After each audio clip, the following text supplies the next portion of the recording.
Recalculando a rota.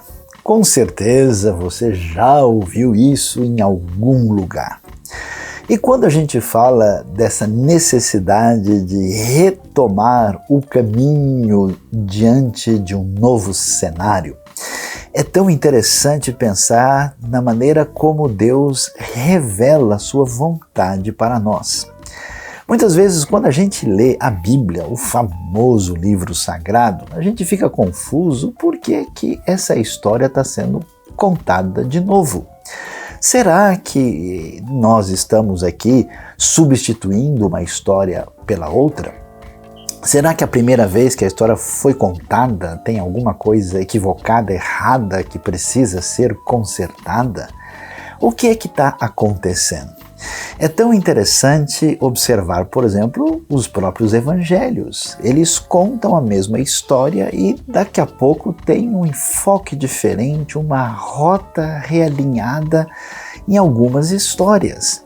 Vale muito observar, por exemplo, os famosos 2 livros de crônicas, que quando a gente lê, parece que está lendo a história de novo, mas a gente vê que aquilo está meio que com a rota recalculada. Por que é que isso é tão importante e valioso?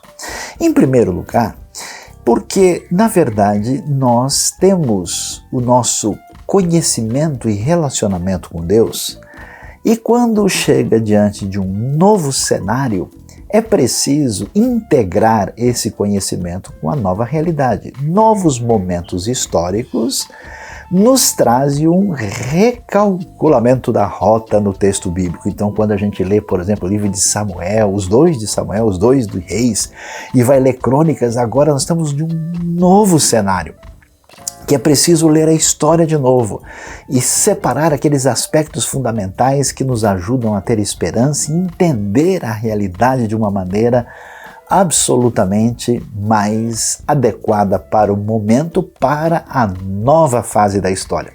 Agora, o que é interessante é ler alguns salmos e ler, por exemplo, o livro de Jó, que apresenta para a gente aquilo que seria o nosso entendimento primeiro e verdadeiro sobre Deus. E que Deus, ele é provedor, Deus é justo e Deus recompensa a justiça e coloca sob a perspectiva da sua ira e punição a injustiça. Mas de repente você vê uma história como a de Jó, quando é preciso recalcular a rota e tudo mais, porque tudo parece estar acontecendo de maneira diferente. Por quê? Porque nós corremos o risco de enxergar a Deus a partir de uma perspectiva pequena e limitada da sua revelação. O nosso enfoque é muito pequeno. Quando o livro de Jó conta a história, diz, olha, é verdade que Deus é justo e que Ele é provedor, mas existe uma realidade mais profunda, existe uma complexidade maior da vida, precisa haver um entendimento maior da realidade. É por isso que você precisa sempre se alimentar da palavra divina e realinhar a sua vida em função daquilo que Deus nos apresenta. Porque quando a coisa fica difícil e a gente, de fato, tem a mente travada e tudo parece que até embota, é necessário recalcular a rota.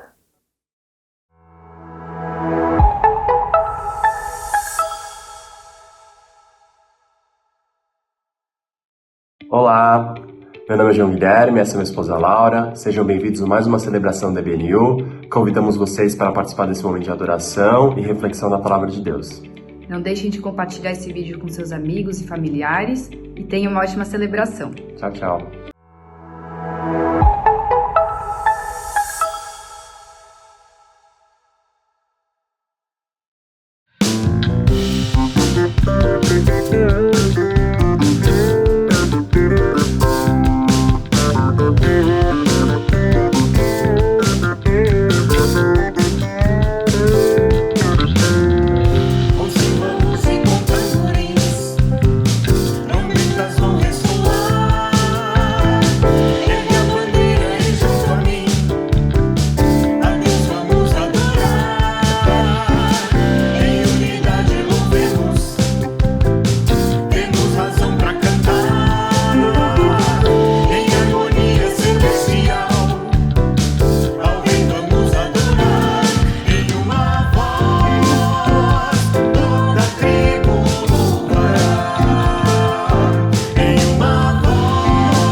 Um dia desses, eu estava com um grupo de amigas e nós estávamos conversando. E uma delas fez uma pergunta: por que vocês lavam as panelas? Todo mundo respondeu: ué, porque tá suja.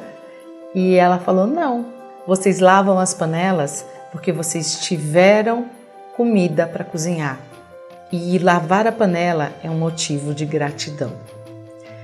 Em 1 Tessalonicenses 5:18 fala: dai graças em toda e qualquer circunstâncias, porquanto esta é a vontade de Deus em Cristo Jesus para convosco.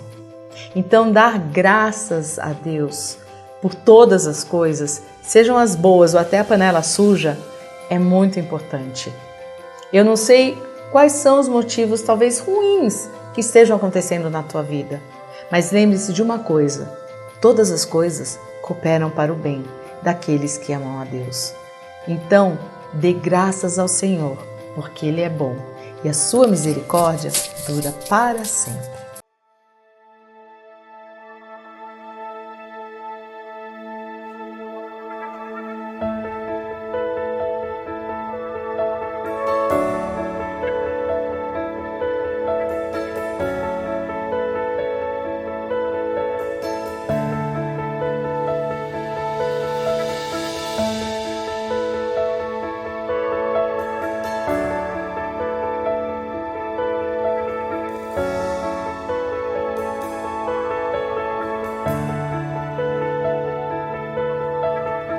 Eu só existo para o teu louvor, mil versos canto para te alegrar. Maravilhoso Deus, e nada pode me fazer calar. Eu canto forte para o mundo ouvir. Maravilhoso Deus,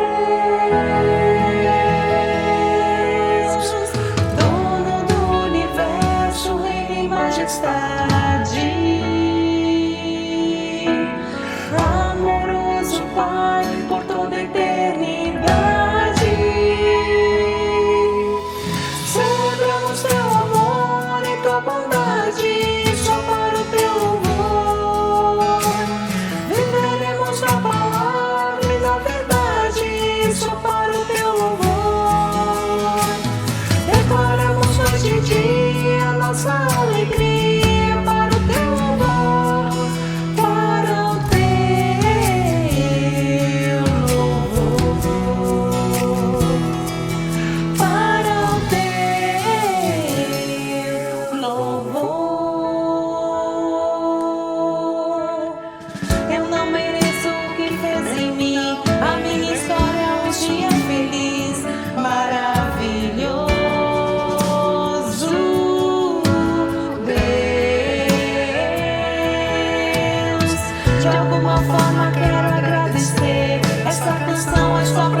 Celebramos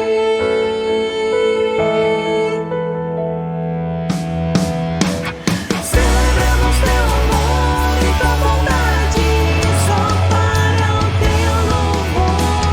Viveremos na palavra e na verdade, só para o teu louvor. Declaramos noite e dia nossa alegria para o teu louvor, para o teu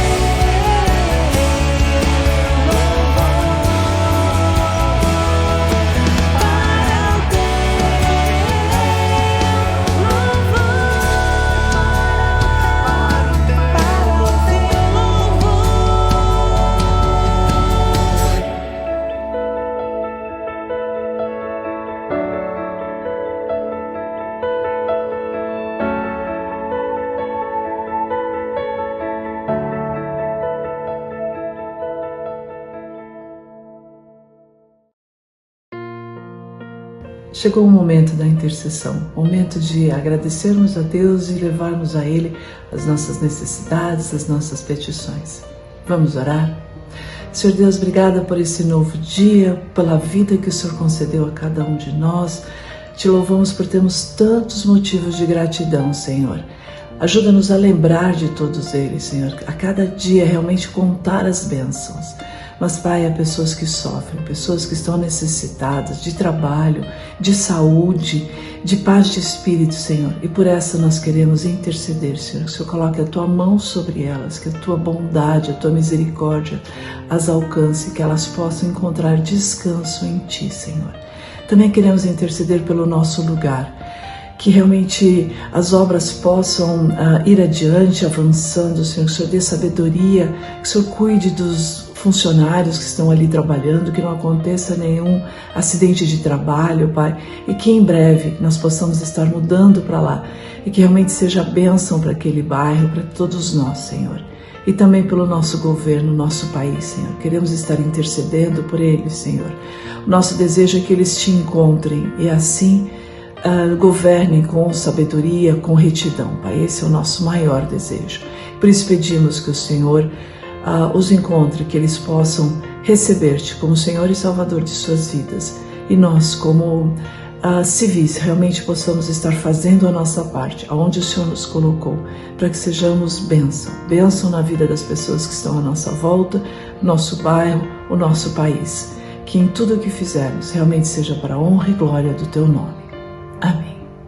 Ó Rei das nações, quem não temerá, quem não glorificará Teu nome? Ó Rei das nações, quem não Te louvará, pois só Teu nome é santo.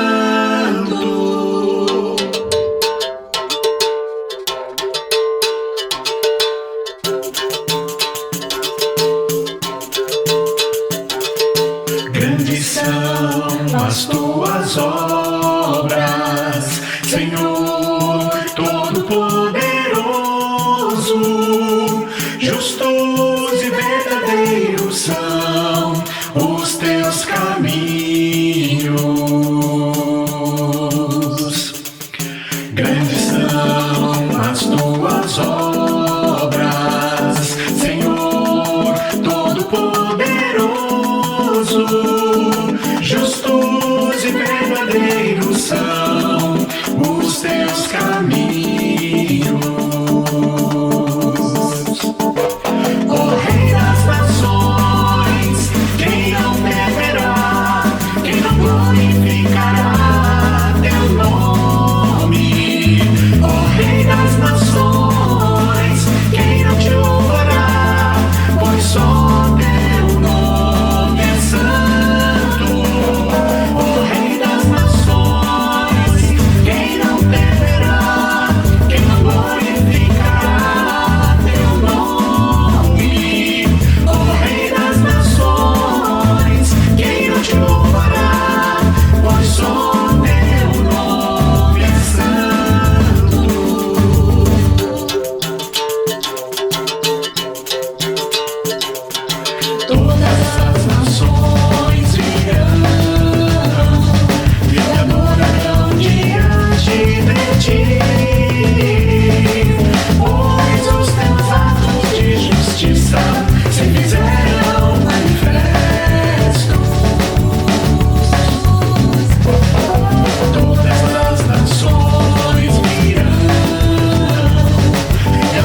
Sejam muito bem-vindos a mais esse momento aqui de reflexão no nosso canal aqui no YouTube. É uma alegria receber cada um de vocês hoje aqui. E você sabe que nesses últimos tempos nós estivemos estudando, falando sobre a adoração, uma adoração bíblica, uma adoração sincera. E hoje nós vamos continuar falando sobre esse tema com uma perspectiva muito interessante que nós aprendemos lá do livro dos Salmos. E o tema da nossa reflexão desse momento é cantar o novo de novo. Uma reflexão baseada lá no Salmo de número 96. Então eu convido você a acompanhar a leitura desse Salmo, que é um Salmo riquíssimo, um Salmo que tem muito a nos ensinar. E eu espero que você possa ser abençoado através dele. Vamos ler o que o Salmo nos diz. Cantem ao Senhor um novo cântico, cantem ao Senhor, todos os habitantes da terra. Cantem ao Senhor, bendigam o seu nome, cada dia proclamem a sua salvação. Anunciem a sua glória entre as nações, seus feitos maravilhosos entre todos os povos. Porque o Senhor é grande e digno de louvor, mais temível do que todos os deuses. Todos os deuses das nações não passam de ídolos, mas o Senhor fez os céus. Majestade e esplendor estão diante dele, poder e dignidade no seu santuário. Deem ao Senhor, ó família das nações, deem ao Senhor glória e força. Deem ao Senhor a glória devida ao seu nome e entrem nos seus átrios trazendo ofertas. Adorem o Senhor no esplendor da sua santidade. Tremam diante dele todos os habitantes da terra. Digam entre as nações, o Senhor reina. Por isso firme está o mundo e não se abalará, e ele julgará os povos com justiça. Regozijem-se os céus e exulte a terra. Ressoe o mar e tudo o que nele existe. Regozijem-se os campos e tudo o que neles há. Cantem de alegria todas as árvores da floresta. Cantem diante do Senhor, porque ele vem julgar a terra. Julgará o mundo com justiça e os povos com a sua fidelidade. É muito interessante a gente ver esse salmo e ver quais elementos ele apresenta aqui que nos convidam a fazer isso que o verso 1 está nos convidando a fazer, que é cantar ao Senhor um cântico novo. E a pergunta que logo surge na nossa cabeça é o que é esse cântico novo? Não é? Por que ele convida cada um de nós a cantarmos esse cântico novo? E é interessante a gente perceber que na história, a gente está falando do livro dos Salmos, e você talvez já ouviu falar desse livro, que é um compêndio de vários cânticos, de vários salmos de todos os tipos, que falam de várias formas como você deve adorar e louvar ao Senhor, mas ele pede agora um cântico novo. Se a gente for olhar na história do povo de Israel, a gente vai ver que existem durante, por exemplo, a sua trajetória de maior necessidade de apoio divino, que é justamente o momento em que eles são libertos do Egito ali, com mão forte, né? Você vai lembrar que Moisés vai conversar com o faraó e as pragas ocorrem, uma sucedendo a outra, chegando na 10ª praga, que é a praga da morte dos primogênitos, o filho do faraó morrendo, e aí ele liberta o povo, ele fala, podem ir, vão lá e adorem o Deus de vocês no deserto. Depois se arrepende, corre atrás de Moisés e do povo de Israel para poder voltar a capturá-los. E Deus os livra com uma mão forte, abrindo o mar para que o povo atravessasse e depois fazendo com que as paredes de água do mar se fechassem sobre o exército egípcio. Lá em Êxodo você vai ler essa história. E o que acontece depois desse evento? Moisés canta. Moisés, ele faz um cântico ao Senhor lá em Êxodo capítulo 15, se você depois quiser dar uma olhada, é logo no final desse momento milagroso e poderoso de Deus, e olha só, ele diz, Cantarei ao Senhor, pois triunfou gloriosamente, lançou ao mar o cavalo e o seu cavaleiro. Ele demonstra aqui, através da sua poesia, do seu cântico, o sentimento de gratidão e essa adoração genuína a esse Deus que os libertou da mão do Egito. E aí a pergunta que se levanta é: por que eu não posso cantar esse cântico? Por que eu não posso voltar a repetir essas palavras? Depois você tem a situação de Débora, lá em Juízes capítulo 5, e eu estou só citando esses dois exemplos, né? Porque existem vários outros cânticos nessa trajetória do texto bíblico, né? E no cântico lá, Débora, que derrota e liberta o povo da mão dos cananeus e tudo mais, ela começa a cantar esse cântico: consagre-se para a guerra, ó chefes de Israel. Voluntariamente o povo se apresenta, louvem o Senhor. Ouçam, ó reis, governantes, escutem. Cantarei ao Senhor, cantarei. Comporei músicas ao Senhor, o Deus de Israel. Ou seja, existem na história de Israel vários cânticos que louvam e que glorificam a Deus pelo que Ele é e pelo que Ele fez pelo povo. Mas o salmista aqui, ele nos convida a cantar um cântico novo. E a gente fica se perguntando: será que eu não posso mais cantar aqueles cânticos antigos? Será que é por isso que as igrejas não cantam mais hinos hoje em dia e os corinhos estão cada vez mais, vamos dizer assim, renovados, né? A gente tem tido uma mudança de estrutura nos hinos, as músicas têm ficado às vezes até muito repetitivas, assim, com frases que se repetem várias vezes, e aquelas poesias bonitas dos hinos que estão lá atrás, algumas delas muito ricas, algumas também com questões teológicas que precisam ser avaliadas, mas a gente não pode mais cantar isso porque nós precisamos apresentar um cântico novo ao Senhor. O que quer dizer isso? Aí eu convido você para analisar a estrutura do livro dos Salmos e do momento, da posição específica, na verdade, onde esse salmo está colocado no livro. Porque, se você perceber, o Salmo 96, ele parece fazer parte de um conjunto de salmos que era um conjunto entoado no momento da adoração. Esse é um conjunto de salmos que fazem parte ali do terceiro livro dos Salmos. Você sabe que o livro dos Salmos ele é composto por 5 livros, não é? Muitos estudiosos acham que essa divisão em 5 livros é justamente para fazer referência aos 5 livros da Torá, do Pentateuco, não é? Gênesis, Êxodo, Levítico, Números e Deuteronômio. Ele faz parte do quarto livro que começa no Salmo 90. E a partir do quarto livro você tem esses salmos que são salmos que parecem ser salmos do dia a dia do culto ao Senhor ali em Israel, principalmente no Templo de Jerusalém. E quando você vê esse Salmo 96, ele parece que está inserido num conjunto de salmos que, como se fossem os salmos sequenciais cerimoniais. Então, se você olhar, o Salmo 95 faz a primeira convocação, dizendo: venham, cantemos ao Senhor com alegria, aclamemos a rocha da nossa salvação. No início do Salmo 96, ele fala: cantem ao Senhor, um novo cântico. Ou seja, esse convite que nós estamos agora fazendo e tentando entender o que significa.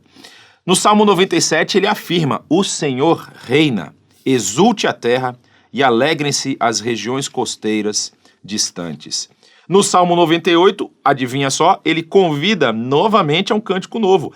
Cantem ao Senhor um novo cântico, pois ele fez coisas maravilhosas. Salmo 99, o Senhor reina. Percebem essa intercalação? Salmo 95 faz uma aclamação ao louvor. Salmo 96 nos convida a cantar um cântico novo. 97, ele lembra quem reina, o Senhor reina. 98, mais um convite a cantarmos um cântico novo. No 99, ele reafirma: o Senhor reina, as nações tremem. E o que acaba? No Salmo 100, um salmo tão conhecido: aclamem o Senhor todos os habitantes da terra. Então esse conjunto de salmos parece fazer parte de um processo litúrgico, de um processo de culto padrão que acontecia ali em Israel. Você deve lembrar que dentro da religiosidade de Israel, você tinha um dia, que era o dia específico do culto, que era o sábado, o Shabat, e aqueles habitantes ali da região de Jerusalém iam ao templo para participar dessa cerimônia, desses movimentos de louvor e adoração a Deus. E aqueles que estavam mais afastados, muitos iam nas reuniões da sua região e tal. No período de Jesus, inclusive, ali um pouco antes, começam a surgir as famosas sinagogas, onde os povos, as famílias se encontravam para poder ler a Bíblia, para poder ter momentos de louvor e adoração, de cântico ao Senhor. E parece que essa ordenação aqui desses 6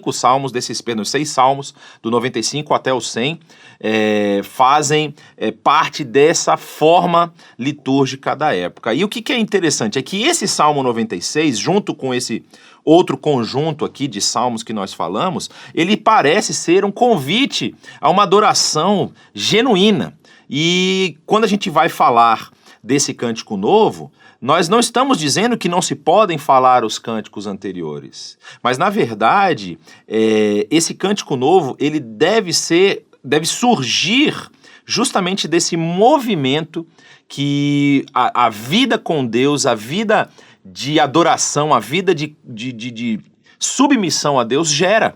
Então, não é que você não deve cantar músicas anteriores e músicas antigas. Muito pelo contrário, se essas músicas exaltam ao Senhor e elas falam dos feitos do Senhor, elas devem inspirar você a ter esse relacionamento com Deus. Mas é interessante nós percebermos como a sequência de eventos que esse salmo narra, ele nos apresenta vários elementos que nos ensinam como nós podemos fazer, como nós podemos cantar esse cântico novo. Olha só que interessante. Uma pergunta que se levanta quando nós estamos falando de cantar um cântico novo é quando? Quando que eu devo cantar? Quando eu devo levantar a minha voz? Quando eu devo virar para Deus? É somente no momento do culto, somente no momento da celebração, somente no momento em que eu estiver com os meus irmãos? Em que momento nós devemos cantar? Tem algum momento específico da nossa vida ou da história da igreja que esse cântico novo deve ser entoado?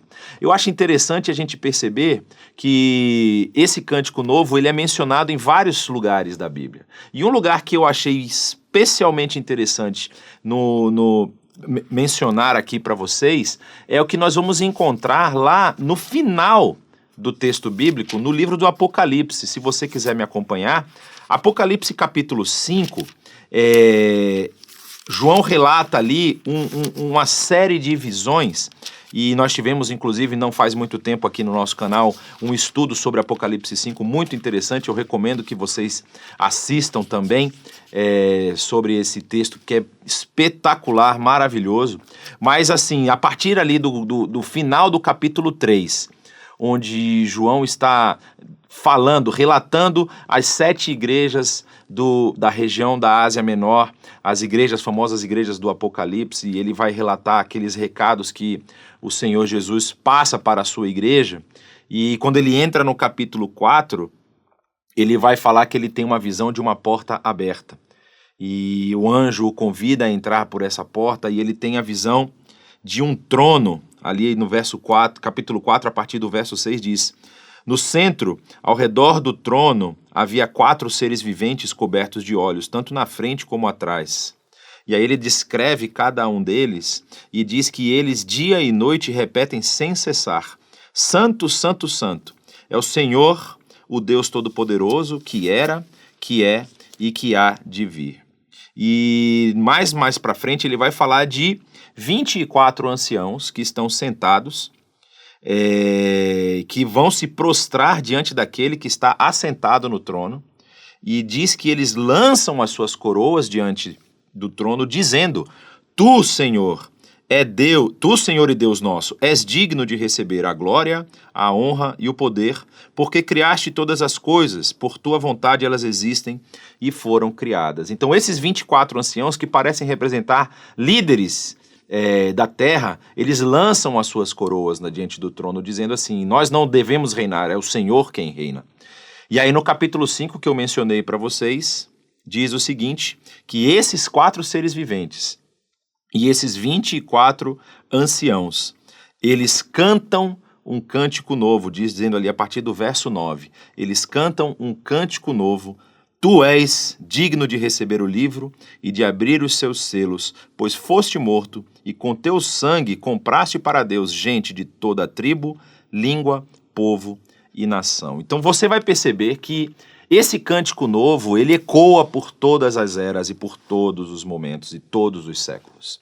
Esse cântico novo, na verdade, ele parece ser uma antecipação de uma realidade celestial futura.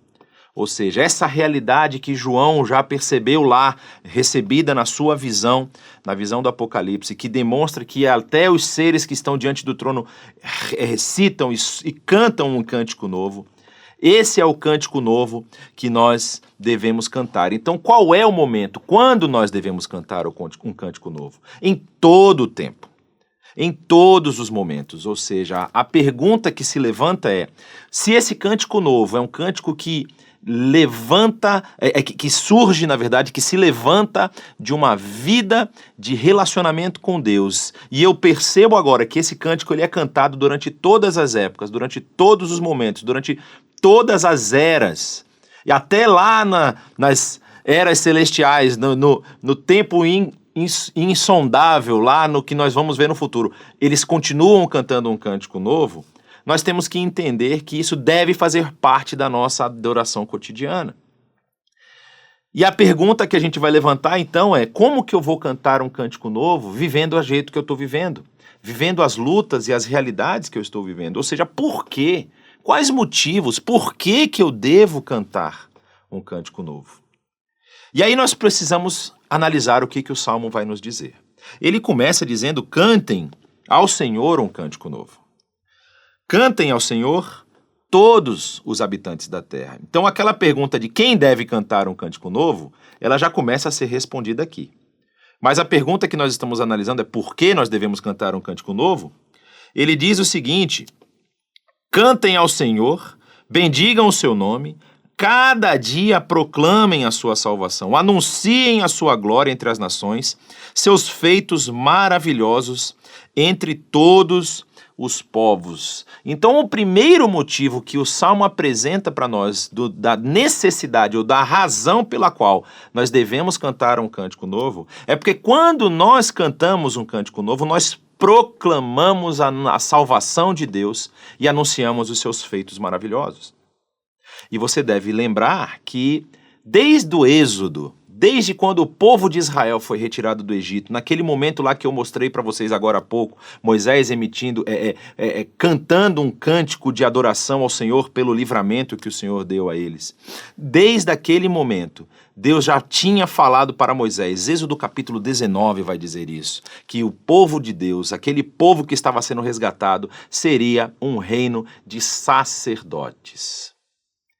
Talvez você esteja meio confuso, mas o que tem a ver ser um reino de sacerdotes com eu cantar um cântico novo? Porque o sacerdócio, naquele momento, a ideia que está por detrás de se ter um reino de sacerdotes é emprestar uma ideia que já havia em algumas regiões da época, de que havia uma pessoa que intermediava entre a relação entre Deus e os homens. Havia aquele homem que era destacado dentro do seu povo para servir somente a Deus. Dentro do povo de Israel, esse serviço caiu sobre a tribo de Levi, mais especificamente na família de Arão, ali no sumo sacerdócio, aquela responsabilidade de uma vez por ano no dia da expiação, entrar na região mais santa do templo, do Santo dos Santos, para fazer expiação pelo povo. Que era, na verdade, uma imagem, uma sombra, Hebreus vai usar essa palavra, uma sombra das coisas que haveriam de vir, que é o sumo sacerdócio perfeito de Cristo Jesus. Então, quando Deus está falando para o povo, vocês serão uma nação de sacerdotes, ele não está dizendo que na nação de Israel vão ter sacerdotes. Ele está dizendo que a nação fará um papel sacerdotal diante de toda a terra. A nação de Israel vai servir ao Senhor e vai ensinar às pessoas tudo o que elas precisam aprender sobre o Deus que os livrou do Egito e que os resgatou da morte. Esse Deus que com a última praga lá, a instituição da Páscoa judaica, aquela Páscoa que acontece no Egito, dá a demonstração de que um cordeiro morto estava salvando aquela família cujo sangue estava pintado, aspergido nas portas, que seria de novo uma sombra do sacrifício perfeito de Cristo Jesus. Então Israel deveria cantar um cântico novo, o motivo pelo qual é porque ele precisava anunciar essa salvação. E isso também é o nosso papel. Quando nós cantamos um cântico novo, nós estamos anunciando às nações, às pessoas, que Deus salva.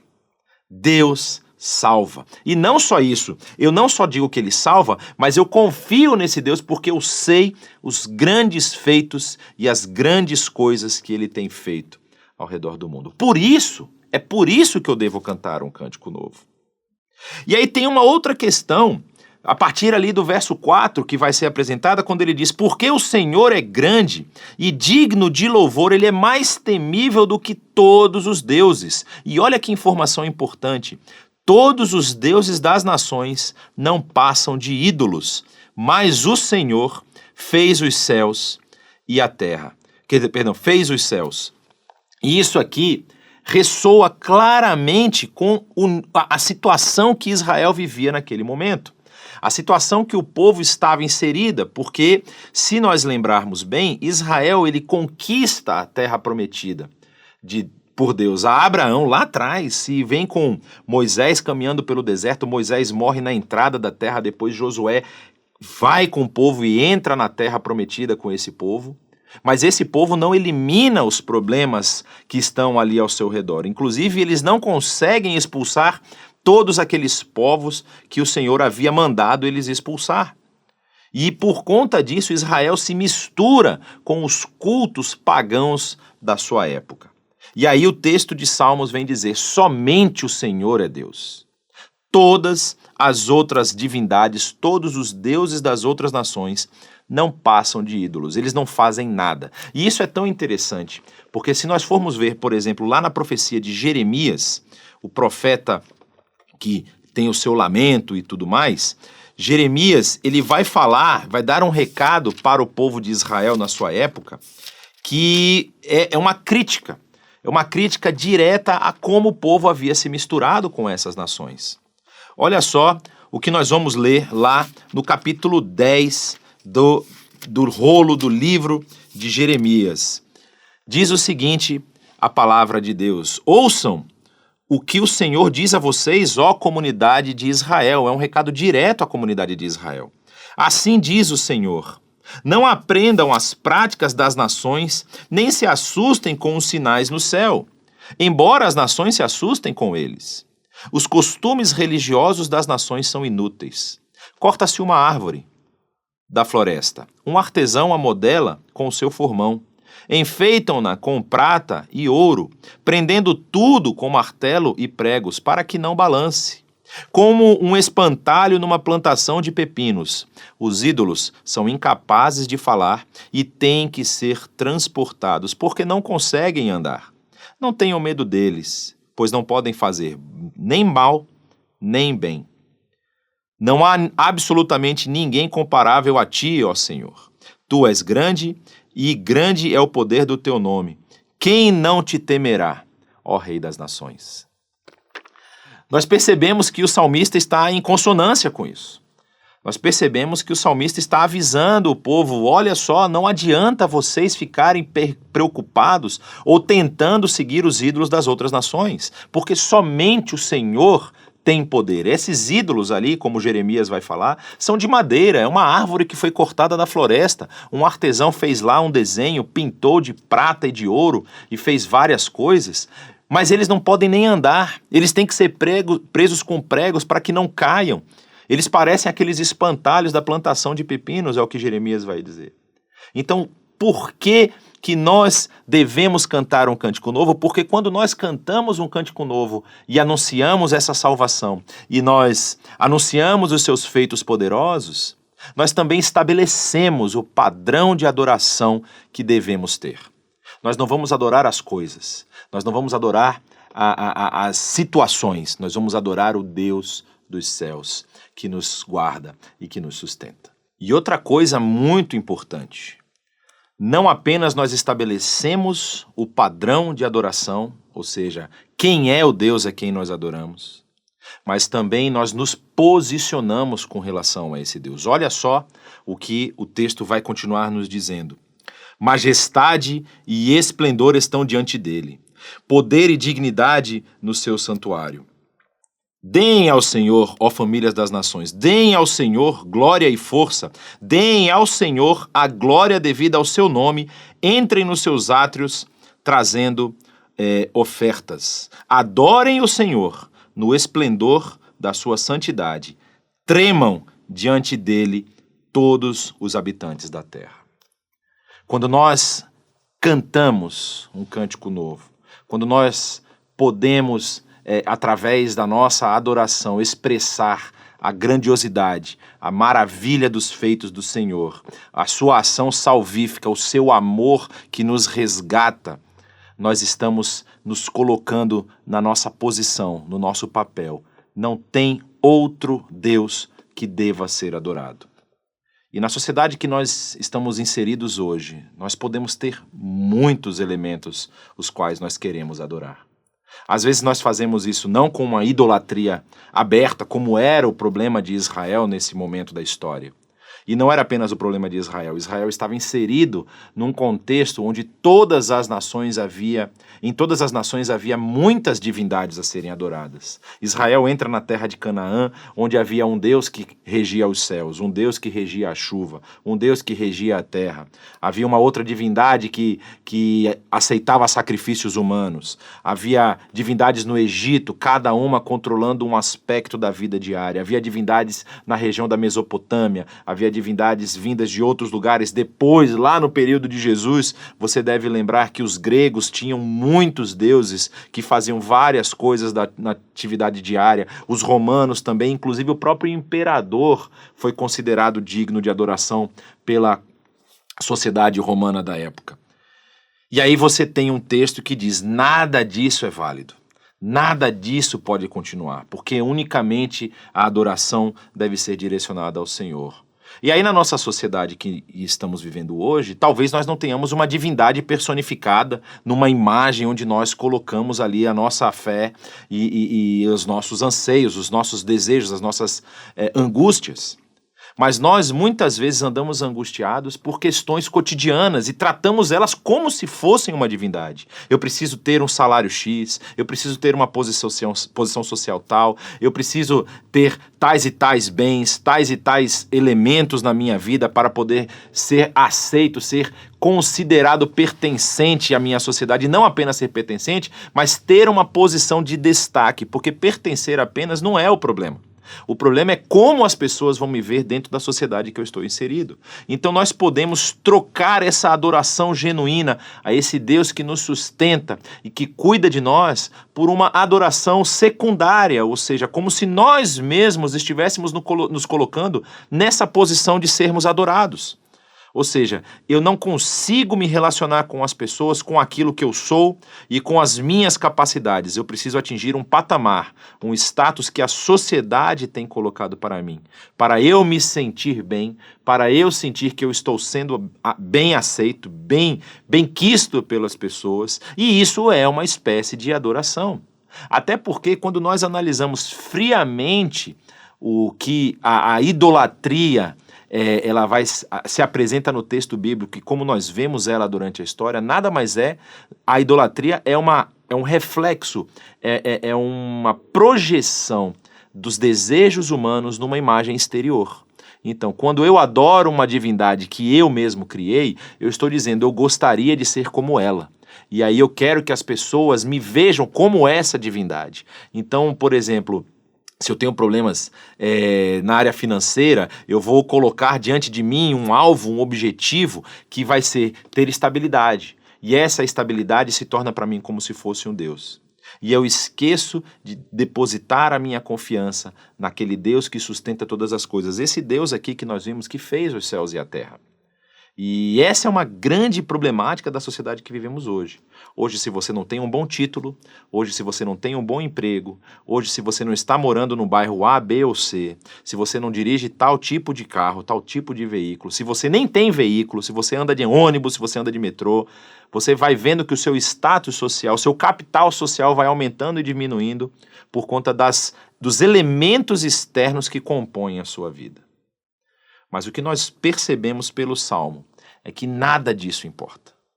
Nada disso faz sentido se você não tiver executando o que o salmista nos convida, que é anunciando a salvação do Senhor, anunciando os seus feitos maravilhosos, reconhecendo que Ele é Deus. Os outros ídolos, as outras coisas, não passam de encheção de linguiça, não passam de problemas que a gente vai arrumar para a nossa vida, porque nós estamos perseguindo, nós estamos buscando as coisas que não têm valor nessa vida.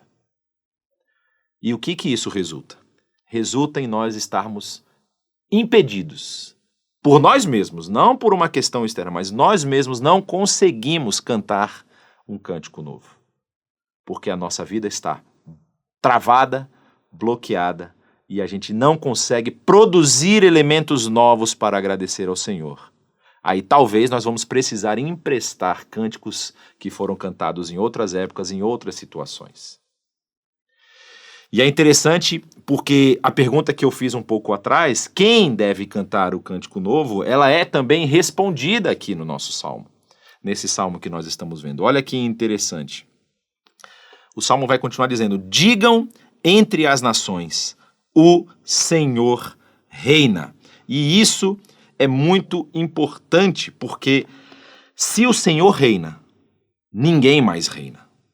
Se o Senhor domina todas as coisas, nem eu, nem você, nem ninguém mais pode dominar nada, porque todas as coisas pertencem ao Senhor e Ele as governa com mão forte.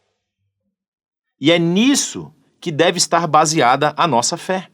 É nisso que deve estar baseada a nossa esperança. É nesse reino maravilhoso do Senhor. É nessa segurança de que Ele segura todas as coisas com as suas mãos. E olha só como é interessante que ele continua dizendo: diga entre as nações, o Senhor reina, por isso firme está o mundo e não se abalará. Ou seja, não é o meu status social, não é a minha posição social, não é a quantidade de dinheiro que eu tenho, não são os recursos que eu tenho acesso, não são os hospitais que eu posso me internar em caso eu ficar doente, não é o carro que eu dirijo, não são os relacionamentos que eu desenvolvi. É o Senhor que reina e é por conta desse reino que a terra está firme, o mundo está firme e ele não vai se abalar. Eu acho muito interessante, nós tivemos duas experiências muito próximas nesse ano, que mostram como é frágil a vida humana.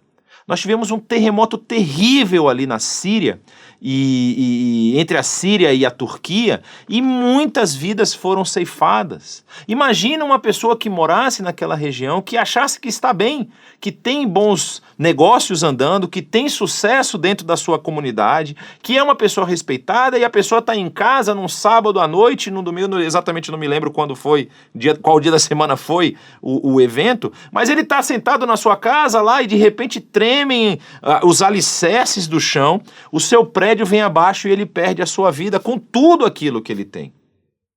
Jesus dá um recado parecido com esse lá para um homem, quando ele fala essa história, né, ele conta uma mini parábola, quando ele diz que um homem tinha uma grande plantação e aí ele conseguiu fazer uma grande colheita e aí ele vê a sua colheita, vê o sucesso que o trabalho da sua mão teve e aí ele vai dizer assim: não, já sei o que eu vou fazer, eu vou aumentar os meus celeiros, eu vou ampliar a minha plantação, eu vou plantar mais, vou colher mais, vou ficar muito, muito rico. E aí depois eu vou descansar. E aí o texto diz que Deus vira para esse homem e fala assim: você está louco? Essa noite mesmo eu vou pedir a sua alma. E tudo isso que você produziu vai ficar para quem? De que vai te adiantar ter produzido tudo isso?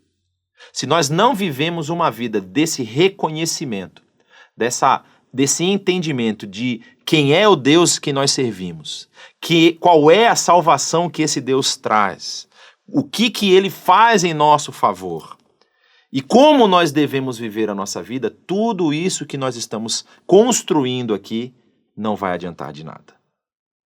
E aí ele continua dizendo, ele julgará os povos com justiça. Ah, a esperança do julgamento justo do Senhor. Quando nós olhamos a situação em que o mundo se encontra, eu falei de 2 eventos, citei o primeiro que foi o terremoto, nós estamos com uma guerra que já passou de 1 ano acontecendo ali na região do leste europeu, que muitas pessoas analisam os eventos e os fatos e falam, mas essa é uma guerra louca, porque a invasão da Rússia na Ucrânia, ela não tem nenhum sentido, os argumentos não fecham. Não havia, eu tive a oportunidade de visitar o país algumas vezes e conheci o povo ucraniano, conheço alguns amigos também russos, gente muito querida que não concorda com o que está acontecendo e a gente percebe essa disparidade nos discursos e aí a gente olha assim, o que eles estão querendo? Eles estão achando que eles têm poder para dominar todas as coisas? Eles não sabem que o Senhor é quem reina? E eles não sabem que ele virá julgar a terra com justiça? Essa esperança nós aguardamos. E aí a gente vai perceber que quando o salmista ele elenca aquelas pessoas que devem cantar o cântico novo, olha só o que ele vai dizer. Ele diz, regozijem-se os céus e exulte a terra. Ressoe o mar e tudo o que nele existe. Regozijem-se os campos e tudo o que neles há. Cantem de alegria todas as árvores da floresta. Cantem diante do Senhor, porque ele vem julgar a terra. Aparentemente aqui parece um relembrar, um vislumbrar, novamente, trazer à memória aqueles elementos que nós vemos lá no Gênesis capítulo 1, não é? Porque em Gênesis capítulo 1 você tem uma estrutura literária que apresenta 3 dias de construção de formas e 3 dias de preenchimento dessas formas, né? Você vai lembrar que no primeiro dia Deus separa a luz das trevas, no segundo dia ele separa as águas de baixo das águas de cima e no terceiro dia ele separa as águas de baixo da terra seca. Então no quarto dia ele vai preencher os céus e a terra, os céus durante o dia e durante a noite. No quinto dia ele vai preencher as aves do céu e os peixes no mar, né, colocando os elementos. E no sétimo dia ele vai colocar os seres viventes na terra seca. E aqui ele faz mais ou menos que um relembrar desses elementos, quando ele diz, tem que exultar o céu e a terra, depois eles têm que ressoar o mar e tudo o que nele existe, ou seja, a divisão céu e terra, a divisão do mar e depois os campos e tudo o que neles há. Então os 3 elementos aí, os céus, os animais que estão no mar e aqueles que estão no campo, todos devem regozijar-se e louvar ao Senhor. E é muito interessante porque ele fala uma coisa que parece completamente fora de propósito, quando ele diz, cantem de alegria todas as árvores da floresta? Como assim as árvores devem cantar de alegria? E o motivo que ele diz é, cantem ao Senhor porque ele vem julgar a terra. E isso me lembra claramente do que nós vemos lá na carta do apóstolo Paulo aos Romanos. Quando o apóstolo Paulo, falando da situação em que nós nos encontramos, ele vai escrever lá a igreja em Roma, e ele cita na carta aos Romanos uma coisa que é muito forte, que a gente às vezes não percebe. É uma visão ecológica da salvação. Olha que interessante, ele vai dizer das dificuldades que nós enfrentamos, porque nós temos que enfrentar toda esse formato, essa forma como a sociedade do mundo se estabeleceu na disputa de poder, na tentativa de se colocar diante dos outros, acima dos outros, fazer dos outros seus servos, seus serviçais, aqueles que vão suprir as suas necessidades, os seus desejos mais loucos. E a carta aos Romanos, ela fala claramente sobre isso, desde o capítulo 1, mas aqui no capítulo 8, ele vai falar da dificuldade, das lutas e dos sofrimentos que nós enfrentamos quando tentamos servir ao Senhor. E é interessante que ele aponta para uma glória futura. Olha só, a partir do verso 18 diz: eu considero que os nossos sofrimentos atuais não podem ser comparados com a glória em que em nós será revelada. A natureza criada aguarda, está falando da natureza. A natureza criada aguarda com grande expectativa que os filhos de Deus sejam revelados. Por quê? Pois ela foi submetida à inutilidade, não pela sua própria escolha, mas por causa da vontade daquele que a sujeitou, na esperança de que a própria natureza criada será libertada da escravidão, da decadência em que se encontra, recebendo a gloriosa liberdade dos filhos de Deus. Ou seja, a própria natureza está em decadência. A própria natureza foi colocada numa posição de decadência não por aquele que a criou, mas ela se sujeitou por conta do pecado do homem. E aí nós vemos essa natureza aqui exultando, regozijando-se, porque Deus vem julgar a terra com justiça. E isso deveria causar em nós um espanto tremendo. Será que eu estou vivendo uma vida digna? Será que eu estou cuidando bem dessa natureza que esse Deus Criador me entregou? Será que eu estou usando bem os recursos que estão nas minhas mãos? E aí você percebe que todos são convidados a exultar e a cantar um cântico novo. E é interessante que a esperança tanto da natureza quanto a nossa esperança, ela deve ser esse julgamento de fidelidade que nós vemos nesse versículo. E o último versículo, o último pedaço do Salmo diz o seguinte: ele julgará o mundo com justiça e os povos com a sua fidelidade. É interessante aqui que ele utiliza esses dois termos: justiça, que vem de tzedekah, que é a palavra hebraica para justiça, e fidelidade, que vem da palavra emuná. A palavra emuná, ela foi traduzida algumas vezes por fé. Inclusive, se você lembra lá de Abacuque, capítulo 2, ele vai dizer que o justo viverá pela fé. E são as duas palavras que estão aqui, a palavra justiça e a palavra emuná. Então, na verdade, uma das traduções possíveis para o termo lá em Abacuque é: o justo viverá pela sua fidelidade. E é interessante que emuná, ela não simplesmente é esse conceito de fé que nós absorvemos da cultura grega, né? O pistis ou pisteus, que é o verbo fé, é o verbo ter fé. E quando a gente vê no Novo Testamento, parece que fé, ela transborda ou ela transcende bastante a razão. É como dar um salto no escuro. Não é aquela história de uma criança que está no parapeito de uma janela de um prédio que está em chamas e ela ouve a voz do pai: pula, filho, pula que o papai te pega. E ela, sem ver o que está embaixo por conta da fumaça, se joga para os braços do pai. Essa fé que nós vemos aqui no texto hebraico e que faz parte desse conceito de fé que a cultura e o pensamento hebraico difunde, ela é um pouco além disso. Ela não é apenas essa fidelidade que eu vou ter ao conhecer esse Deus que faz todas as coisas e que me liberta e que libertou o povo de Israel, como nós dissemos aqui no início, proclamando a sua salvação e anunciando os seus feitos maravilhosos entre os povos. Ela não é uma fé que também ela é uma fé irracional. Eu tenho fé que Deus vai me resolver todos os problemas, então eu vou fazendo as coisas e vou executando, e eu tenho fé e Deus vai realizar tudo para mim. Jesus mesmo combateu essa ideia quando ele disse: ninguém constrói uma torre antes de sentar e saber se tem recursos para terminá-la. Então não adianta ter fé onde não há razão, não adianta ter fé onde não há pensamento desenvolvido e dedicado para que a coisa funcione.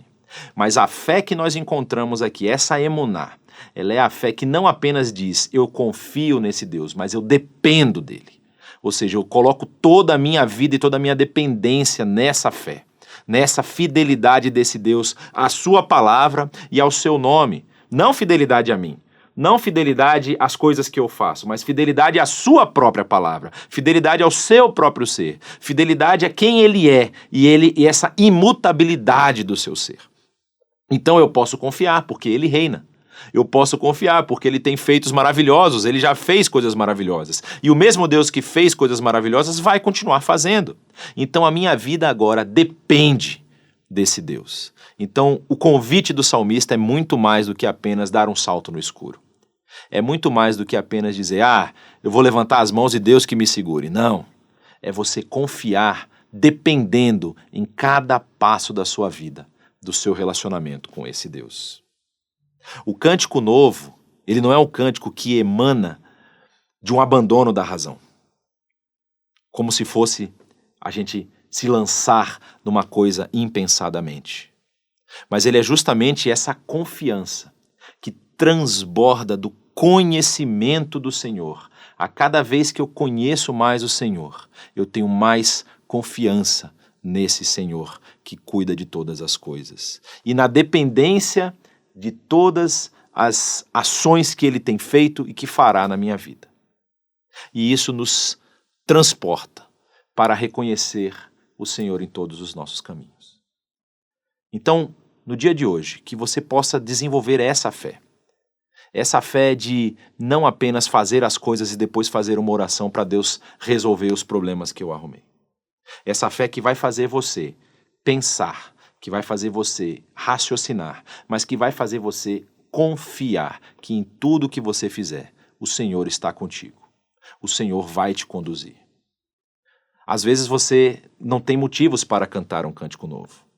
Às vezes você está enfrentando lutas, dificuldades, tristezas muito grandes, uma enfermidade, uma perda na sua família, perdeu o seu emprego, teve um momento de decepção com alguma pessoa. E você fala, eu não tenho condição de cantar um cântico novo. O livro dos Salmos também tem cânticos de lamento, tem cânticos de dor, cânticos de contrição. Esses cânticos também precisam ser cantados. Se um cântico novo que você tem para cantar hoje é um cântico de dor, de sofrimento, coloque isso diante do Senhor. Mas coloque baseado nessa fidelidade, que Ele vai vir julgar a terra com justiça, e essa justiça não vem desacompanhada da sua fidelidade. Ele é fiel àqueles que Ele resgatou, Ele é fiel à sua palavra, e Ele é fiel à sua justiça, ela não vai ser deturpada. Por isso eu convido você a cantar um cântico novo hoje. Cante o novo, de novo. Coloque o seu coração diante do Senhor. Apresente a sua súplica, a sua dor, e depois exalte o Senhor. Anuncie a sua salvação. Fale para as pessoas aquilo que o Senhor fez e o que o Senhor tem feito na sua vida. Não tem como cantar um cântico novo ao Senhor se você não consegue desenvolver uma vida de relacionamento genuíno com Ele. Talvez você ainda não tenha esse relacionamento.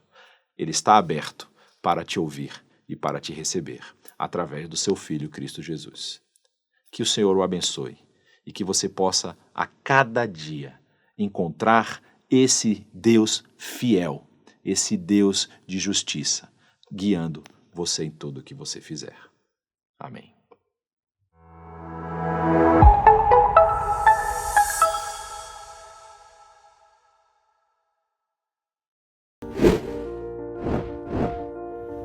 Muita gente sempre me pergunta, eu queria ir lá no templo, né, da IBNU, e aí a gente ficava naquela situação de dizer, olha, a IBNU não tem templo.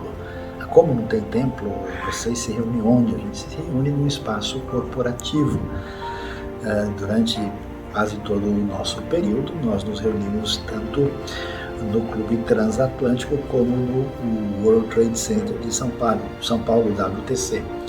E então acabamos sendo aquela igreja do tabernáculo, né? A gente monta, desmonta e usamos esse espaço para os nossos encontros e celebrações aos domingos, e grande parte do que a gente faz acontece fora dessas paredes, mas com o crescimento, com uma amplitude de pessoas, tanto no contexto de São Paulo como nos outros lugares, nós desenvolvemos o desejo no coração, com a ajuda e a graça de Deus, de ter o que a gente chama de nosso lugar. Vai ser um espaço que já temos um valor guardado com esse objetivo, estamos levantando recursos para ter um espaço que possa ser usado durante a semana para muitos ministérios diversificados e muita ação efetiva em favor da comunidade em diversas áreas, com a ideia de ser sal da terra e luz do mundo, e ao mesmo tempo um espaço onde teremos as nossas celebrações dominicais e nossas reuniões com o objetivo de crescimento bíblico e de aprofundamento no serviço do Reino. Então, eu até convido a todos que estão em sintonia com a IBNU, seja você também um parceiro desse nosso projeto, nosso lugar, que é o sonho que está à nossa frente. Deus abençoe a IBNU, essa comunidade saudável para um mundo melhor. Deus seja louvado pela vida de todos vocês da IBNU e dos nossos amigos e participantes de perto e de longe que têm se envolvido com as suas doações, dízimos, ofertas e investimentos no reino de Deus. Uma gratidão especial porque bem agora recentemente, de fato, nós pudemos ajudar muita gente à distância, tanto quem sofreu ali nos desastres do litoral de São Paulo, como o pessoal que foi atingido pelo terremoto na Turquia, ali no Oriente Médio, na Síria, nos diversos lugares. E essa ajuda chegou lá. E a IBNU tem feito tanta coisa, proclamando o Evangelho, anunciando a palavra, ajudando gente em missão em tudo quanto é lugar e continente, socorrendo pessoas em situação difícil e agora, especialmente preparando a oportunidade, temos um espaço especial que vai ser o nosso lugar. Então nós pedimos a todos que são nossos parceiros que contribuam, entreguem as suas doações conforme você desejar no seu coração. Elas serão usadas exatamente para esses objetivos e fins e graças a Deus multiplicando o reino, fazendo diferença em sintonia com o nosso alvo, que é ser uma comunidade saudável para um mundo melhor desse povo que é gente que gosta de gente que segue a Jesus. Então eu quero apresentar a minha gratidão, a nossa gratidão a Deus por tudo e convidar você a continuar sendo um parceiro diferenciado para o crescimento do reino aqui na IBNU. Deus bondoso, Pai querido, obrigado pela vida, pela saúde, por todas as coisas que o Senhor tem nos dado. Eu te louvo, te agradeço e peço a tua bênção na vida, para a vida daqueles que têm se dedicado, inclusive de maneira a investir financeiramente no teu reino. Muito obrigado por essas pessoas, coloca a tua mão de graça e de bênção sobre eles e nós pedimos os teus recursos, a tua bênção para continuar expandindo o reino de Deus de maneira diferenciada. Nós te louvamos, te agradecemos e oramos em nome de Jesus. Amém. Deus abençoe você.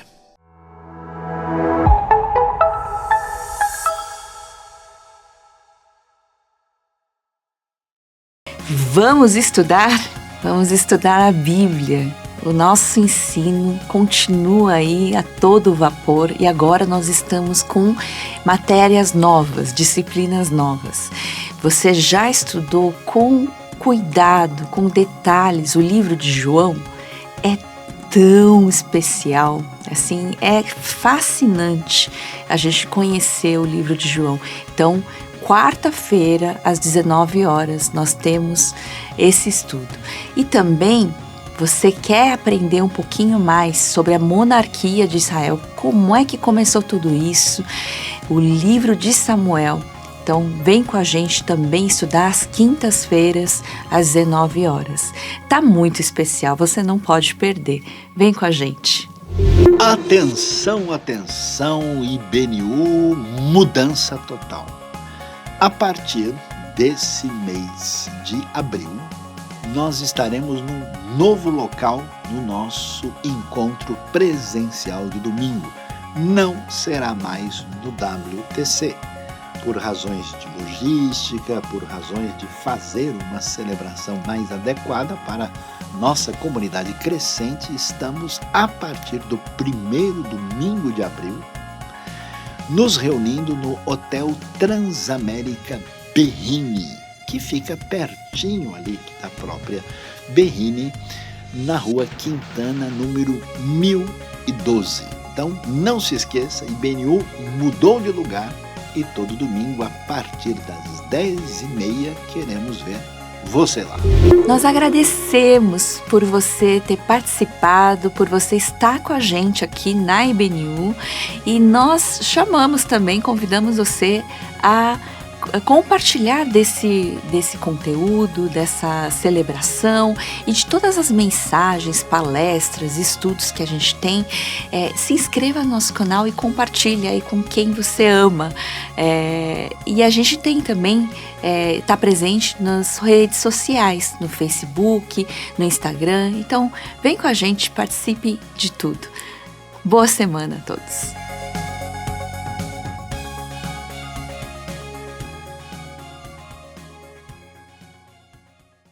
O Rei das Nações, quem não perderá, quem não glorificará teu nome. O Rei das Nações, quem não te louvará, pois só teu nome é santo.